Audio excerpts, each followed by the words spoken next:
Welcome to GK study centre. GK study centre रे आपण मानकु स्वागत। आमे पूर्वरु भाषा उत्पत्ति संपर्कीय सिद्धांत विषय किछिटा आलोचना करिछु एवं आज मध्य से भाषा उत्पत्ति संपर्कीय किछि सिद्धांत विषय आलोचना करिबा। तो आमे पूर्व 5टा सिद्धांत विषय आलोचना कर सारिछु। वर्तमान आमे 6 नंबर सिद्धांत विषय आलोचना करिबा। 6 नंबर सिद्धांत है जे अनुरणन अनुकरण मूलक सिद्धांत।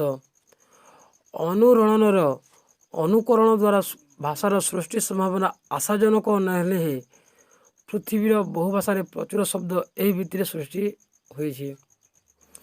तो जो आमर अनुरणन अनुरण जो आमर धातु जो आमर शब्द सृष्टि होइतिला ताको आमे अनुरणन कहू। ताठारु तार अनुकरण द्वारा भाषार सृष्टि संभावना आशाजनक न होइतिले मध्य पृथ्वीर बहु भाषा एपरि आमर अनुरणनर अनुकरण द्वारा सृष्टि होइछि। एही भितर आमर सृष्टि होइछि। यथा आमर इंग्राजी रे मुरमुर गैज थंडर जाज सेगुड़ा आमर पद पद ध्वनि करी पल्लव पड़े। जो आमर पद पद ध्वनि करी जो आमर पत्र पड़ी थाए से ध्वनि ठारू आमर संस्कृत रे तार नाम पत्र बोली कहला। से ध्वनि को सुनिकी सेपरि कंकण मरमर नद नदी बुदबुद झर ओडिया किंकिणी खट झरझर प्रभृति किंतु एगुड़िकर संख्या भाषा रे एते सीमित जे अनुरणनर अनुकरण रे भाषा सृष्टि संभव नुहे।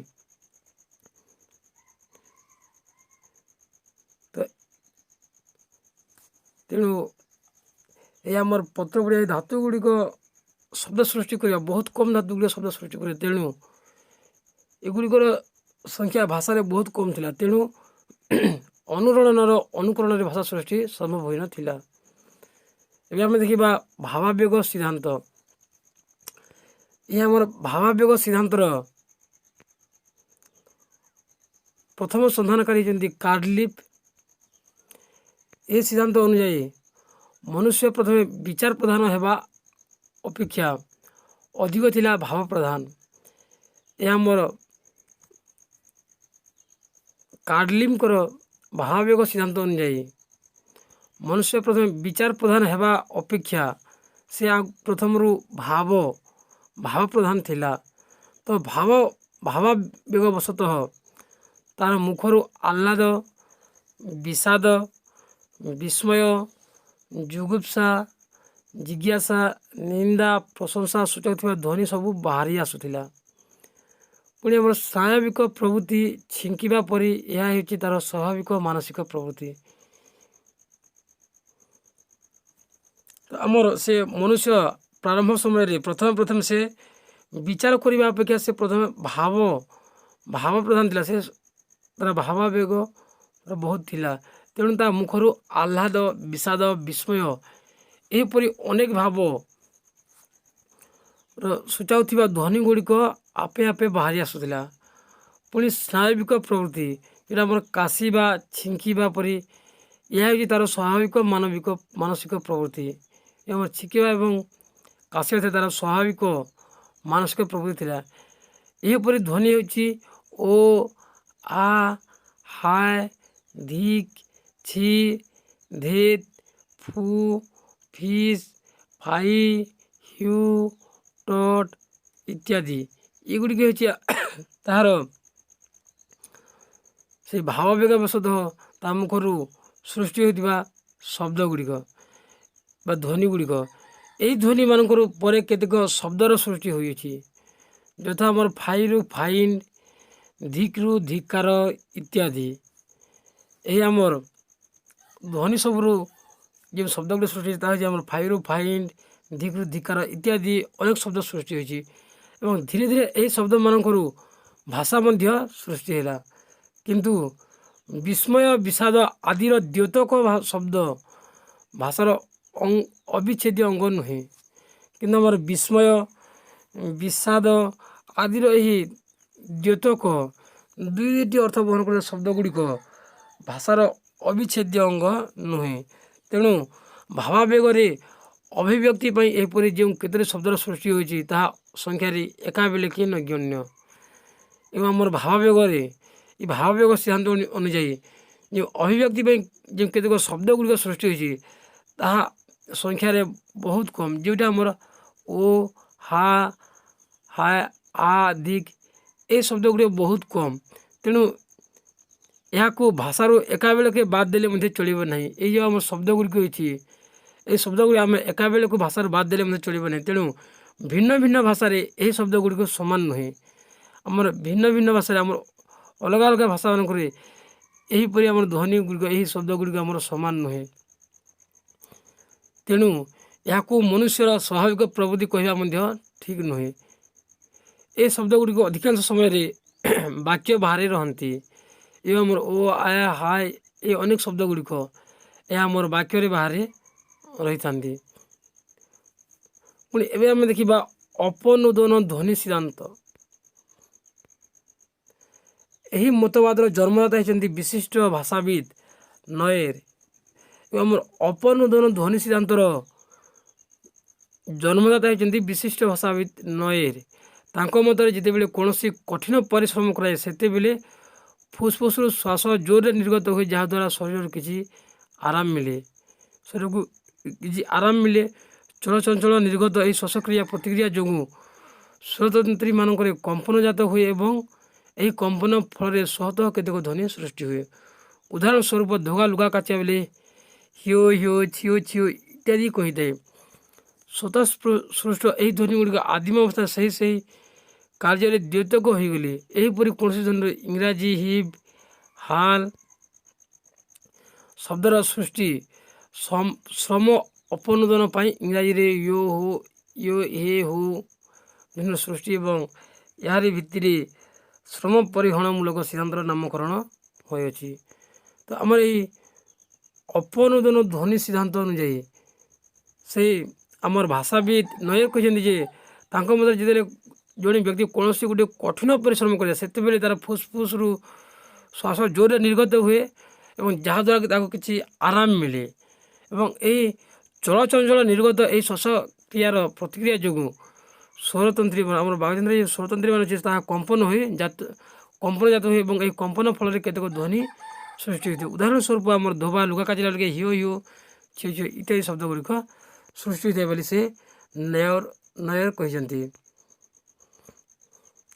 ଏହି ସିଦ୍ଧାନ୍ତ କୌଣସି ତର୍କସଙ୍ଗତ ମହତ୍ତ୍ୱ ନାହିଁ, କାରଣ ଏହି ଭିତ୍ତିରେ ସୃଷ୍ଟ ଶବ୍ଦମାନଙ୍କର ସଂଖ୍ୟା ଅତି ନଗଣ୍ୟ ଓ ଭାଷାରେ ଏଗୁଡ଼ିକର କୌଣସି ବିଶିଷ୍ଟ ସ୍ଥାନ ନାହିଁ। ତେଣୁ ଏହି ଆମର ସିଦ୍ଧାନ୍ତ ମଧ୍ୟ ତର୍କସଙ୍ଗତ ମହତ୍ତ୍ୱ ନାହିଁ, କାରଣ ଏହି ଭିତ୍ତିରେ ସୃଷ୍ଟ ଶବ୍ଦମାନଙ୍କର ସଂଖ୍ୟା ଅତି ନଗଣ୍ୟ, ଅତି ଅଳ୍ପ, ତ ଭାଷାରେ ଏଗୁଡ଼ିକର କୌଣସି ବିଶିଷ୍ଟ ସ୍ଥାନ ନାହିଁ। ଏବେ ଆମେ ଦେଖିବା ଟାଟା ସିଦ୍ଧାନ୍ତ। ଟାଟା ସିଦ୍ଧାନ୍ତ ଏହି ସିଦ୍ଧାନ୍ତ ଅନୁସାରେ ଅତି ପ୍ରାଚୀନ କାଳରେ ଆଦିମ ମଣିଷ କାମ କରିବା ସମୟରେ ଉଚ୍ଚାରଣକ୍ଷମ ଅବୟବମାନେ କାର୍ଯ୍ୟକ୍ଷମ ଅବୟବମାନଙ୍କର ଗତିକୁ ଅନୁକରଣ କରୁଥିଲେ ଏବଂ ଏହି ଅନୁକରଣରେ କିଛି ଧ୍ୱନି ସଂଯୁକ୍ତ ହେବାର ଶବ୍ଦରୁ ସୃଷ୍ଟି ହୋଇଥିଲା। ଏହି ଧ୍ୱନି ଏବଂ ଶବ୍ଦରୁ ଭାଷାର ସୃଷ୍ଟି ହେଲା। ତ ଆମ ଟାଟା ସିଦ୍ଧାନ୍ତ ଅନୁଯାୟୀ ଏବଂ ପ୍ରାଚୀନ କାଳରେ ଆଦିମ ମଣିଷମାନେ କିଛି କାମ କରିବାରେ ସମୟରେ ତାଙ୍କର ସେହି ଉଚ୍ଚାରଣକ୍ଷମ ଅବୟବ ଆମର ବାଗଯନ୍ତ୍ରର କିଛି ଅଂଶ କାର୍ଯ୍ୟକ୍ଷମ ଅବୟବମାନଙ୍କର ଗତିକୁ ଅନୁକରଣ କରୁଥିଲେ। ଯେଉଁ ଆମର କାର୍ଯ୍ୟ କରୁଥିଲା ସେହି ଯେଉଁ ଅବୟବମାନଙ୍କୁ ଅନୁକରଣ କରୁଥିଲେ ଏବଂ ଏହି ଅନୁକରଣରେ କିଛି ଧ୍ୱନି ସଂଯୁକ୍ତ ହେବାର ଶବ୍ଦର ସୃଷ୍ଟି ହୋଇଥିଲା।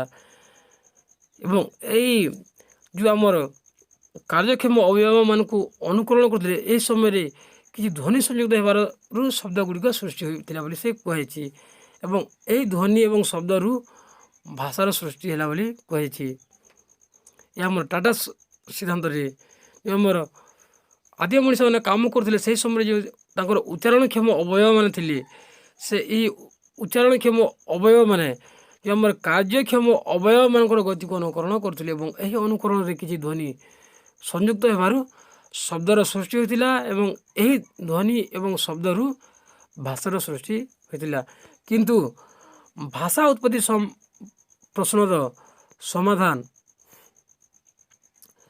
ଏଥିରେ ସମ୍ଭବ ନୁହେଁ। ଏଭଳି ଅନୁକରଣ ସଭ୍ୟ ମଣିଷ କିମ୍ବା ଅଦ୍ୟାବଧି ପୃଥିବୀର ବହୁ ଅଞ୍ଚଳରେ ଥିବା ଅସଭ୍ୟତମ ମଣିଷର ନିକଟରେ ଦେଖାଯାଇ ନାହିଁ। ଆମର ପୂର୍ବପୁରୁଷ ରୂପେ ପରିକଳ୍ପିତ ବାରଣମାନଙ୍କଠାରେ ମଧ୍ୟ ଏହି ପ୍ରବୃତ୍ତି ପରିଲକ୍ଷିତ ହୋଇନଥାଏ। ତେଣୁ ଏହି ଭାଷା ଉତ୍ପତ୍ତି ପ୍ରଶ୍ନର ସମାଧାନ ଏଥିରେ ସମ୍ଭବ ନୁହେଁ। ଏବେ ଆମେ ଦେଖିବା ସଙ୍ଗୀତ ସିଦ୍ଧାନ୍ତ, ସିଙ୍ଗ ସଙ୍ଗ ଥିଓରି।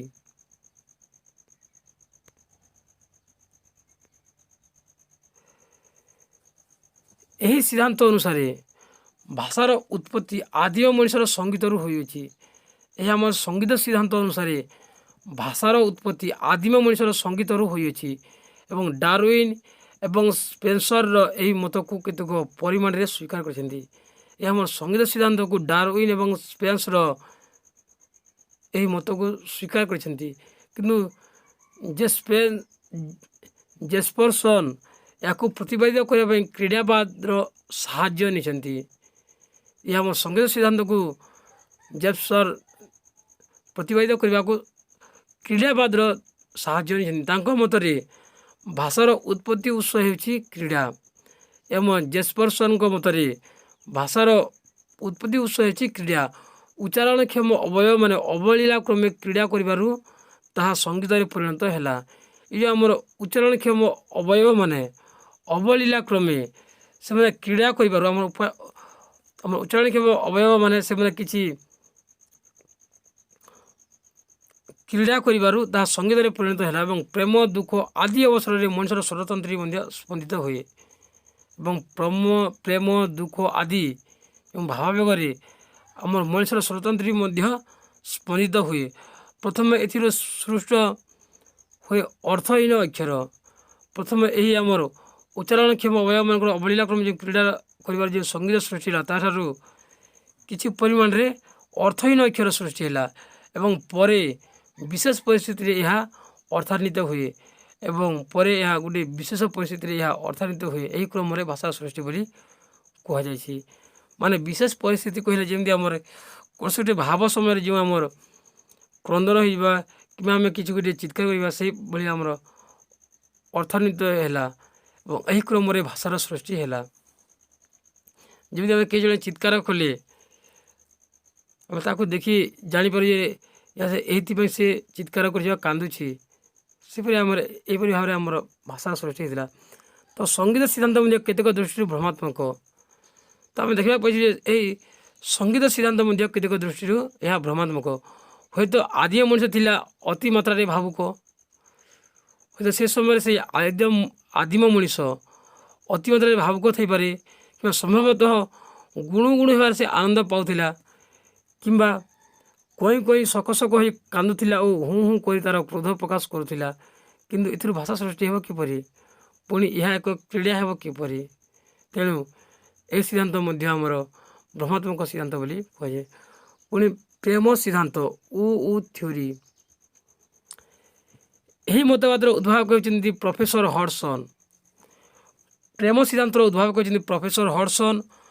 ପ୍ରେମାବେଗ ସହିତ ଭାଷାର ସମ୍ପର୍କ ସିଦ୍ଧାନ୍ତ କରି ତାଙ୍କର ଶିଷ୍ୟମାନେ ଏପରି ନାମକରଣ କରିଥିଲେ। ଏ ପ୍ରେମ ଆବେଗ ସହିତ ଭାଷାର ସମ୍ପର୍କ ସିଦ୍ଧାନ୍ତ କରି ତାଙ୍କର ଶିଷ୍ୟମାନେ ପ୍ରଫେସର ହଡସନ୍ଙ୍କ ଶିଷ୍ୟମାନେ ଏପରି ନାମକରଣ କରିଥିଲେ, ପ୍ରେମ ସିଦ୍ଧାନ୍ତ ବୋଲି ନାମକରଣ କରିଥିଲେ। ଏହି ମତବାଦ ସହିତ ସଙ୍ଗୀତ ମତବାଦର କେତେକ ସାମଞ୍ଜସ୍ୟ ରହିଛି। ତ ମଣିଷର ସକଳ ଭାବାବେଗ ମଧ୍ୟରେ ପ୍ରେମ ହେଉଛି ଶ୍ରେଷ୍ଠ, ଯାହା ସଙ୍ଗୀତ ସୃଷ୍ଟି କରିବା ପାଇଁ ମଣିଷକୁ ଅଧିକ ପ୍ରେରଣା ଦିଏ। ଏହି ମତବାଦ ଅନୁସାରେ ମଣିଷ ସକଳ ଭାବାବେଗ ମଧ୍ୟରେ ପ୍ରେମ ହେଉଛି ଶ୍ରେଷ୍ଠ, ଯାହା ସଙ୍ଗୀତ ସୃଷ୍ଟି କରିବା ପାଇଁ ମଣିଷକୁ ଅଧିକ ପ୍ରେରଣା ଦିଏ ଏବଂ ପ୍ରେମିକ ପ୍ରେମିକ ପାଖରେ ନିଜ ହୃଦୟର ଆବେଗ ପ୍ରକାଶ କରିବା ପାଇଁ ବ୍ୟାକୁଳ ହୋଇଉଠେ। ଫଳରେ ତା'ର ଅନ୍ତର୍ନିହିତ କେତେକ ଭାବ ସ୍ୱତଃ ଧ୍ୱନିରେ ପ୍ରକାଶିତ ହୋଇଯାଏ। ଏକଦା ଏହି ପ୍ରଣାଳୀରେ ଶବ୍ଦର ସୃଷ୍ଟି ହୋଇଥିଲା ଓ ଶବ୍ଦରୁ ଭାଷା ସୃଷ୍ଟି ହେଲା ବୋଲି ଏହା ଆମର ପ୍ରେମ ସିଦ୍ଧାନ୍ତରେ କୁହାଯାଇଥାଏ। ମୋର ପ୍ରେମିକା ତାଙ୍କର ଭାବର ନିଜ ହୃଦୟର ଆବେଗ ପ୍ରକାଶ କରିବା ପାଇଁ ବ୍ୟାକୁଳ ହୋଇଥିଲେ ଏବଂ ଫଳରେ ତା'ର ଅନ୍ତର୍ନିହିତ ହୃଦୟରୁ ସ୍ୱତଃ କେତେକ ଧ୍ୱନି ପ୍ରକାଶିତ ହୋଇଥିଲା ଏବଂ ଏହିପରି ଭାବରେ ଆମର ଶବ୍ଦର ସୃଷ୍ଟି ହେଲା ଓ ଶବ୍ଦରୁ ଭାଷା ସୃଷ୍ଟି ହେଲା ବୋଲି ଏହି ସିଦ୍ଧାନ୍ତରେ ମତବ୍ୟକ୍ତ କରାଯାଇଛି। ତ ଏହି ସିଦ୍ଧାନ୍ତ ସ୍ୱୟଂ ସମ୍ପୂର୍ଣ୍ଣ ନୁହେଁ, କାରଣ ପ୍ରେମ ମଣିଷର ଶ୍ରେଷ୍ଠ ଭାବାବେଗ ହେଲେ ହିଁ ସର୍ବକାଳୀନ ନୁହେଁ ଏବଂ ଏହି ଭାବାବେଗର ସୃଷ୍ଟ ଧ୍ୱନି ଏତେ ବ୍ୟାପକ ନୁହେଁ ଯାହା ଭାଷା ସୃଷ୍ଟି କରିବାରେ ସମର୍ଥ ହେବ। ତେଣୁ ଏ ସିଦ୍ଧାନ୍ତ ମଧ୍ୟ କିଛିରେ ଭୁଲ ବୋଲି କୁହାଗଲା। ପୁଣି ଆମର ସମ୍ପର୍କ ସିଦ୍ଧାନ୍ତ, ଏହି ସିଦ୍ଧାନ୍ତର ପ୍ରତିପାଦକ ହେଉଛନ୍ତି ରେବେଜ। ଏହି ଆମର ସମ୍ପର୍କ ସିଦ୍ଧାନ୍ତର ପ୍ରତିପାଦକ ହେଉଛନ୍ତି ରେବେଜ, ଯିଏ ଥିଲେ ମନୋବିଜ୍ଞାନରେ ଜଣେ ବିଦ୍ୱାନ। ଏହି ରେବେଜ ଥିଲେ ଆମର ମନୋବିଜ୍ଞାନରେ ଜଣେ ବିଦ୍ୱାନ। ତାଙ୍କର ସିଦ୍ଧାନ୍ତ ଅନୁଯାୟୀ ସାମାଜିକ ଜୀବ ମଣିଷର ପାରସ୍ପରିକ ସମ୍ବନ୍ଧ ରଖିବା ଏକ ସହଜାତ ପ୍ରବୃତ୍ତି। ସେ କହିଥିଲେ ଯେ ଆମର ସାମାଜିକ ଜୀବ ଯିଏ ସମାଜରେ ବସବାସ କରୁଛି, ସେ ଯେଉଁ ମଣିଷ ତା'ର ପାରସ୍ପରିକ ସମ୍ବନ୍ଧ ରଖିବା ଏକ ସହଜାତ ପ୍ରବୃତ୍ତି। ସେ ଅନ୍ୟ ସହିତ ପାରସ୍ପରିକ ସମ୍ବନ୍ଧ ରଖିବା ତା'ର ଜନ୍ମ ପ୍ରବୃତ୍ତି ବୋଲି ସେ କହିଥିଲେ। ଏହି ପ୍ରବୃତ୍ତି ହେଉଛି ସମ୍ପର୍କ। ଏହି ଆମର ସହଜାତ ପ୍ରବୃତ୍ତି ହେଉଛି ସମ୍ପର୍କ ଏବଂ ଏହି ପ୍ରବୃତ୍ତିରୁ ସମାଜ ବା ଗୋଷ୍ଠୀର ସୃଷ୍ଟି ଏବଂ ଏହି ସହଜାତ ପ୍ରବୃତ୍ତିରୁ ଏହି ସମାଜ ବା ଗୋଷ୍ଠୀର ସୃଷ୍ଟି। ଆଦିମ ମଣିଷ କ୍ଷୁଦ୍ର କ୍ଷୁଦ୍ର ଗୋଷ୍ଠୀରେ ବିଭକ୍ତ ହୋଇଥିଲା, କିନ୍ତୁ ପ୍ରତି ଗୋଷ୍ଠୀରେ ଥିବା ବ୍ୟକ୍ତିମାନେ ନିଜର ମୌଳିକ ସହାୟତା ପ୍ରବୃତ୍ତି ଓ ଭାବନା ଗୁଡ଼ିକୁ ଅଭିବ୍ୟକ୍ତ କରିବା ପାଇଁ ଭିନ୍ନ ଭିନ୍ନ ସ୍ଥଳରେ ଭିନ୍ନ ଭିନ୍ନ ପ୍ରକାର ସମ୍ପର୍କ ସ୍ଥାପନ କରିଥିଲେ। ତେଣୁ ଆମର ଯେଉଁ ଆଦିମ ମଣିଷମାନେ କ୍ଷୁଦ୍ର କ୍ଷୁଦ୍ର ଗୋଷ୍ଠୀରେ ବିଭକ୍ତ ହୋଇଥିଲେ ଏବଂ ପ୍ରତି ଗୋଷ୍ଠୀରେ ଥିବା ବ୍ୟକ୍ତିମାନେ ନିଜର ମୌଳିକ ସହାୟତା ପ୍ରବୃତ୍ତି ଓ ଭାବନା ଗୁଡ଼ିକୁ ଅଭିବ୍ୟକ୍ତ କରିବା ପାଇଁ ଭିନ୍ନ ଭିନ୍ନ ସ୍ଥଳରେ ଭିନ୍ନ ଭିନ୍ନ ପ୍ରକାର ସମ୍ପର୍କର ସ୍ଥାପନା କରିଥିଲେ। ଏହି ସମ୍ପର୍କ ପାଇଁ ସ୍ପର୍ଶ ଥିଲା ଅନିବାର୍ଯ୍ୟ। ସେମାନେ ଭିନ୍ନ ଭିନ୍ନ ସ୍ଥଳରେ ଭିନ୍ନ ଭିନ୍ନ ପ୍ରକାର ସମ୍ପର୍କ ସ୍ଥାପନ କରିଥିଲେ। ସେହି ସମ୍ପର୍କ ପାଇଁ ସ୍ପର୍ଶ ଥିଲା ଅନିବାର୍ଯ୍ୟ। ସେ ଛୁଇଁବା ଥିଲା ତାଙ୍କର ଅନିବାର୍ଯ୍ୟ। ସେ ନିଶ୍ଚୟ ଭାବରେ ଛୁଉଁଥିଲେ ଏବଂ ଏହି ସ୍ପର୍ଶରୁ ମୁଖରେ ଏକ ଧ୍ୱନିର ଉଚ୍ଚାରିତ ହୋଇଯାଉଥିଲା। ଯେଉଁ ସ୍ପର୍ଶ କଲା ବେଳେ ଗୋଟିଏ ଧ୍ୱନିର ଉଚ୍ଚାରିତ ହୋଇଯାଉଥିଲା। ଯେମିତି ଆମେ ବର୍ତ୍ତମାନ ମଧ୍ୟ ଆମେ କାହାକୁ ସ୍ପର୍ଶ କରିବା ପ୍ରାୟ ଆମର ସ୍ପର୍ଶ କରିବା ସମୟରେ ଗୋଟିଏ ଧ୍ୱନିର ସୃଷ୍ଟି ହେଉଛି। ତ ସେହି ସମୟରେ ମଧ୍ୟ ସେହି ଧ୍ୱନିର ସୃଷ୍ଟି ହୋଇଥିଲା। ପ୍ରଥମେ ଧ୍ୱନି ଥିଲା ପ୍ରାକୃତିକ ଓ ପରେ ହେଲା କୃତ୍ରିମ। ତ ପ୍ରଥମେ ସେହି ଧ୍ୱନି ଗୁଡ଼ିକ ଥିଲା ପ୍ରାକୃତିକ, ସେମାନେ ନିଜେ ସୃଷ୍ଟି କରିବା ପାରୁନଥିଲେ, କିନ୍ତୁ ପରେ ପରେ ତାହା ସେମାନେ ନିଜେ ସୃଷ୍ଟି କରି ତାହା କୃତ୍ରିମ ହୋଇଗଲା। ତ ଧ୍ୱନି କୃତ୍ରିମ ହେବାରୁ ଆହୁରି ଅଧିକ ହେଲା। ତ ଯେତେବେଳେ ଧ୍ୱନି କୃତ୍ରିମ ହେବାରୁ ଏହା ଆହୁରି ଅଧିକ ହେଲା, ଏହି ଭାବରେ ଭାଷାର ଉନ୍ମେଷ ହେଲା। ତ ସମ୍ପର୍କ ଆରମ୍ଭରେ ଭାବ ସ୍ତରରେ ଥିଲା, ପରେ ଏହା ବୌଦ୍ଧିକ ସ୍ତର ଓ ସମ୍ପର୍କ ବୌଦ୍ଧିକ ସ୍ତରକୁ ଆସିବାରୁ ଭାଷା ଅଧିକ ସମୃଦ୍ଧ ହୋଇଥିଲା। ତ ଏହିଭଳି ଭାବରେ ସେମାନେ ସ୍ପର୍ଶ କରିଥିଲେ ଏବଂ ତାଙ୍କର ମୁଖରୁ ଗୋଟେ ଅଟୋମେଟିକଲି ଧ୍ୱନି ଉଚ୍ଚାରିତ ହୋଇଥିଲା ଏବଂ ସେହି ଧ୍ୱନି ଯେତିକି ସମ୍ପର୍କ ବଢ଼ିଲା ସେତିକି ସ୍ପର୍ଶ ମଧ୍ୟ ବଢ଼ିଲା। ସେମାନଙ୍କ ମଧ୍ୟରେ ଯେତିକି ସମ୍ପର୍କ ବଢ଼ିଲା ସେତିକି ସମ୍ପର୍କ ମଧ୍ୟ ବଢ଼ିଲା ଏବଂ ସେତିକି ଧ୍ୱନି ମଧ୍ୟ ସୃଷ୍ଟି ହେଲା ଏବଂ ସେହି ଧ୍ୱନି ଗୁଡ଼ିକ ପରବର୍ତ୍ତୀ ସମୟରେ କୃତ୍ରିମ ହେଲା ଏବଂ କୃତ୍ରିମ ହୋଇ ଏହି ଧ୍ୱନି ଗୁଡ଼ିକ ଅତ୍ୟଧିକ ହୋଇ ବଢ଼ିଲା, ଯାହାଫଳରେ ଭାଷାର ଉନ୍ମେଷ ହେଲା ଏବଂ ସମ୍ପର୍କ ଆରମ୍ଭରେ ଭାବ ସ୍ତରରେ ଏବଂ ପରେ ବୌଦ୍ଧିକ ସ୍ତରରେ ସମ୍ପର୍କ ବୌଦ୍ଧିକ ସ୍ତରକୁ ଆସିବାରୁ ଭାଷା ଅଧିକ ସମୃଦ୍ଧ ହେଲା।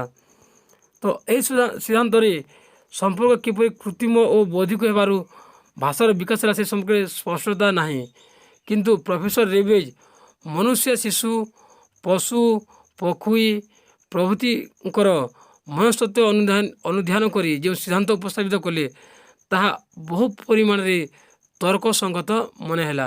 ତେବେ ଭିନ୍ନ ଭିନ୍ନ ସ୍ତରରେ ଭାଷା କିପରି ବିକାଶ ଲାଭ କଲା ତାହାର ସନ୍ଧାନ ନଥିବାରୁ ପରବର୍ତ୍ତୀ କାଳରେ କାସିଡି ଆଦି ବିଦ୍ୱାନମାନେ ଏହାକୁ ଅନିର୍ଣ୍ଣିତ ସିଦ୍ଧାନ୍ତ ବୋଲି କହିଛନ୍ତି। ଏବେ ଆମେ ଦେଖିବା ସମନ୍ୱିତ ସିଦ୍ଧାନ୍ତ।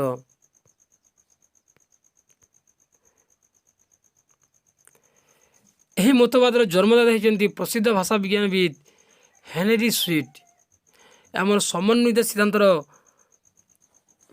ଜନ୍ମଦାତା ହେଉଛନ୍ତି ହେନରୀ ସୁଇଟ୍। ସେ କୌଣସି ନୂଆ ସିଦ୍ଧାନ୍ତ ଉପସ୍ଥାପନ କରିବା ଅପେକ୍ଷା ସର୍ବସିଦ୍ଧାନ୍ତ ସଂକଳନକୁ ଉପଯୁକ୍ତ ବିବେଚନା କରିଥିଲେ। ଏହି ଆମର ହେନରୀ ସୁଇଟ୍ କୌଣସି ଏକ ନୂଆ ସିଦ୍ଧାନ୍ତକୁ ସେ ଉପସ୍ଥାପନ କରିବା ଅପେକ୍ଷା ଏହି ସମସ୍ତ ଯେତେ ସିଦ୍ଧାନ୍ତ ଅଛି ସେହି ସିଦ୍ଧାନ୍ତକୁ ସେ ସର୍ବସିଦ୍ଧାନ୍ତ ସଂକଳନକୁ ଉପଯୁକ୍ତ ବିବେଚନା କରିଥିଲେ ଏବଂ ତାଙ୍କ ମତରେ ଭାଷା ପ୍ରାରମ୍ଭିକ ରୂପରେ ଭାବ ସଂକେତ ବା ଇଙ୍ଗିତ, ଧ୍ୱନି ସମବାୟ ଏହି ଦୁଇଟି ଉପରେ ଆଧାରିତ ଥିଲା ବୋଲି ସେ କହିଥିଲେ। ଏହି ଆମର ହେନରୀ ସୁଇଟ୍ଙ୍କ ମତରେ ଭାଷା ପ୍ରାରମ୍ଭିକ ରୂପରେ ଭାବ ସଂକେତ ବା ଇଙ୍ଗିତ ଏବଂ ଧ୍ୱନି ସମବାୟ ଏହି ଦୁଇଟି ଉପରେ ଆଧାରିତ ଥିଲା ବୋଲି ସେ କହିଥିଲେ। ଧ୍ୱନି ସମବାୟର ଆଧାରରେ ଉପରେ ଶବ୍ଦମାନଙ୍କର ବିକାଶ ସାଧିତ ହେଲା। ଏହା ଆମର ଧ୍ୱନି ସମବାୟର ଆଧାର ଉପରେ ଶବ୍ଦମାନଙ୍କର ବିକାଶ ସାଧିତ ହେଲା ବୋଲି ସେ କହିଥିଲେ ଏବଂ ଏହି ପଦ୍ଧତିରେ ସୃଷ୍ଟ ଶବ୍ଦକୁ ସୁଇଟ୍ 3 ଭାଗରେ ବିଭକ୍ତ କରିଛନ୍ତି। ଏହି ଯେଉଁ ଧ୍ୱନି ସମବାୟ ଆଧାରରେ ସୃଷ୍ଟ ଶବ୍ଦ ଗୁଡ଼ିକୁ ସେ 3 ଭାଗରେ ବିଭକ୍ତ କରିଛନ୍ତି, ଯାହା ହେଉଛି ଆମର ଅନୁକରଣ ମୂଳକ ଯଥା ମିଆଉ ମିଆଉ, କାକ୍ କାକ୍ ଇତ୍ୟାଦି, ଏବଂ ଭାବାବେଗ ମୂଳକ ଯଥା ଓ, ଆ, ଧିକ୍, ହୁସ୍, ହାୟ ବା ଇତ୍ୟାଦି, ଏବଂ ପ୍ରତୀକାତ୍ମକ ଯଥା ଇଂରାଜୀରେ ମାମା, ପାପା, ମଦର, ଫାଦର, ବ୍ରଦର, ସଂସ୍କୃତରେ ମାତା, ପିତା, ଭ୍ରାତା ଇତ୍ୟାଦି। ଏଥିରେ ତାଙ୍କର ହେଲେରୀ ସୁଇଟ୍ଙ୍କର ଏହି ସମନ୍ୱିତ ସିଦ୍ଧାନ୍ତ। ଏବେ ଆମେ ଦେଖିବା ପ୍ରତୀକ ସିଦ୍ଧାନ୍ତ ସାଇମ୍ବୋଲିକ୍ ଥିଓରି। ହେଲେରୀ ସୁଇଟ୍ ସମନ୍ୱୟ ସିଦ୍ଧାନ୍ତରେ 3 ପ୍ରକାର ଶବ୍ଦର ଉଲ୍ଲେଖ କରିଛନ୍ତି, ଯଥା ଆମର ଅନୁକରଣ ମୂଳକ, ଭାବାବେଗ ମୂଳକ ଓ ପ୍ରତୀକାତ୍ମକ। ତ ପ୍ରଥମ ଦୁଇଟିକୁ ଆଧାର କରି 2ଟି ଉତ୍ପତ୍ତି ସିଦ୍ଧାନ୍ତ ଜନ୍ମ ଲାଭ କରିଛି। ଅନୁକରଣ ମୂଳକ ସିଦ୍ଧାନ୍ତ 6 ଓ ଭାବାବେଗ ସିଦ୍ଧାନ୍ତ 7 ଓ ଶେଷଟି ହେଉଛି ଆଧାର କରି ସୁଇଟ୍ ଅନ୍ୟତମ ସିଦ୍ଧାନ୍ତର ସୂଚନା ଦେଇଛନ୍ତି। ତାଙ୍କ ମତରେ ବିଭିନ୍ନ ସମ୍ବନ୍ଧରୁ ଜାତ ଏକ ନିର୍ଦ୍ଦିଷ୍ଟ ଅର୍ଥର ପ୍ରତୀକ ହୋଇଛି। ଯେଉଁ ଆମର ବିଭିନ୍ନ ସମ୍ବନ୍ଧରୁ ଜାତ ଶବ୍ଦ ଏକ ନିର୍ଦ୍ଦିଷ୍ଟ ଅର୍ଥର ପ୍ରତୀକ ହୋଇଅଛି। ତେଣୁ ନିର୍ଦ୍ଦିଷ୍ଟ ଅର୍ଥର ବିଭିନ୍ନ ସମ୍ପୃକ୍ତ ବା ଉତ୍ପତ୍ତି ମୂଳ ସମାନ ଥିବା ଭାଷାମାନଙ୍କରେ ଯେଉଁ ଶବ୍ଦର ବ୍ୟବହାର ହୋଇଛି ସେମାନଙ୍କ ମଧ୍ୟରେ ଧ୍ୱନିଗତ ସାଦୃଶ୍ୟ ରହିଛି। ଯଥା ସଂସ୍କୃତର ମାତରରୁ ମାତା, ଇଂରାଜୀର ମଦରରୁ, ଏବଂ ଜର୍ମାନରେ ମଟର ଏବଂ ଲାଟିନରେ ମେଟର, ଗ୍ରୀସରେ ମିଟର, ସଂସ୍କୃତରେ ପିତା, ଇଂରାଜୀରେ ଫାଦର, ଜର୍ମାନରେ ବି ଫ୍ୟାଟର ବା ଏଟର, ଲାଟିନରେ ପେଟର, ଗ୍ରୀକ୍ ପେଟର, ସଂସ୍କୃତରେ ଭ୍ରାତା, ଇଂରାଜୀରେ ବ୍ରଦର, ଜର୍ମାନରେ ବ୍ରଡର, ଲାଟିନରେ ବ୍ରେଦର, ଗ୍ରୀକ୍ ବ୍ରଦର ଇତ୍ୟାଦି। ଏହିଭଳି ଭାବରେ କେତେକ ସାଦୃଶ୍ୟ ରହିଛି। ସେ ଯେଉଁ ଆମର ବିଭିନ୍ନ ସମ୍ବନ୍ଧରୁ ଜାତ ଶବ୍ଦ ଗୁଡ଼ିକ ନିର୍ଦ୍ଦିଷ୍ଟ ଅର୍ଥ ପ୍ରତୀକ ହୋଇଛି ଏବଂ ଏହି ପ୍ରତୀକ ଗୁଡ଼ିକର ସାଦୃଶ୍ୟ ମଧ୍ୟ ଧ୍ୱନିଗତ ସାଦୃଶ୍ୟ ରହିଛି। ଏହା ଆମେ ଦେଖିବା ପ୍ରତିବିମ୍ବ ସିଦ୍ଧାନ୍ତ। ଏହାର ଅନ୍ୟ ନାମ ହେଉଛି ପ୍ରତିମା ସିଦ୍ଧାନ୍ତ। ପ୍ରତିବିମ୍ବ ସିଦ୍ଧାନ୍ତର ଅନ୍ୟ ନାମ ହେଉଛି ପ୍ରତିମା ସିଦ୍ଧାନ୍ତ। ଭର୍ତ୍ତୃହରି ଏହି ସିଦ୍ଧାନ୍ତର ସଂସ୍ଥାପକ ଆଧୁନିକ ମନସ୍ତତ୍ତ୍ୱବିଦ ସେଗେଲ ଏହାର ବିସ୍ତୃତ ବ୍ୟାଖ୍ୟା କରିଛନ୍ତି। ଭର୍ତ୍ତୃହରି ହେଉଛନ୍ତି ଏହି ପ୍ରତିବିମ୍ବ ସିଦ୍ଧାନ୍ତ ବା ପ୍ରତିମା ସିଦ୍ଧାନ୍ତର ସଂସ୍ଥାପକ, କିନ୍ତୁ ଆମର ଆଧୁନିକ ମନସ୍ତତ୍ତ୍ୱବିଦ ସେଗେଲ ଏହି ଆମର ପ୍ରତିବିମ୍ବ ସିଦ୍ଧାନ୍ତର ବିସ୍ତୃତ ବ୍ୟାଖ୍ୟା କରିଛନ୍ତି ଏବଂ ତାଙ୍କ ମତରେ ଏପରି କୌଣସି କଳାତ୍ମକ କାର୍ଯ୍ୟ ନାହିଁ ଯାହା କେବଳ ରେଖା, ଲେଖା ବା ରଙ୍ଗ ଦ୍ୱାରା ସମ୍ଭବ ହୋଇଯିବ।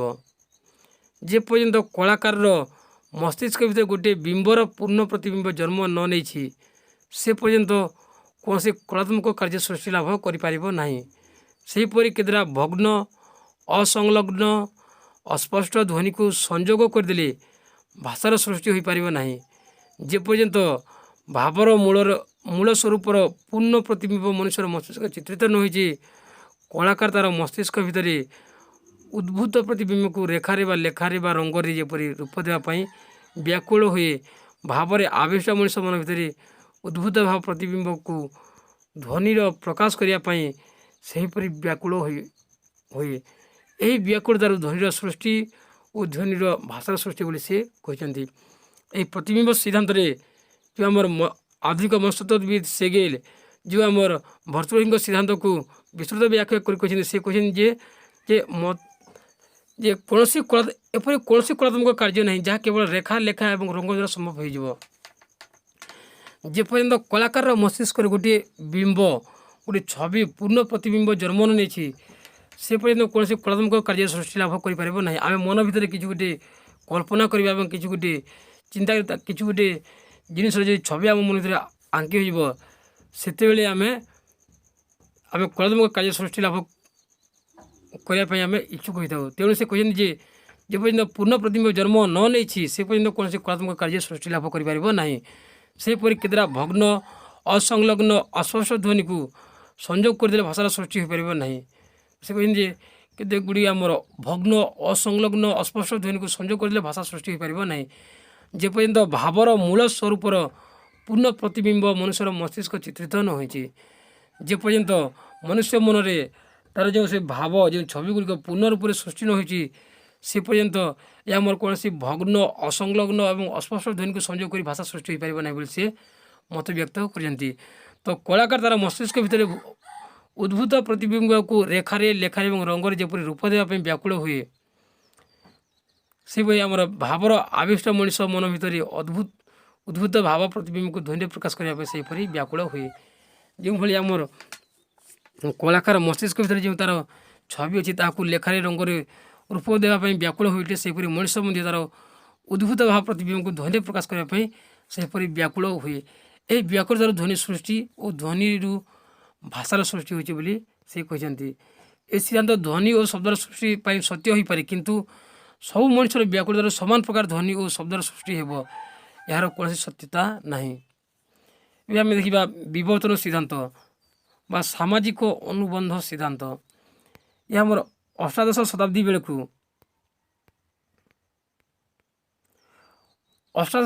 ବେଳକୁ ଭାଷାବିତ୍ମାନଙ୍କର ଦ୍ୱାରା ଦୃଢ଼ ଧାରଣା ହେଲାଣି ଯେ ଭାଷାର ସୃଷ୍ଟି ଓ ବିକାଶ ଦୈବୀକୃତ ନୁହେଁ, ମାନବକୃତ।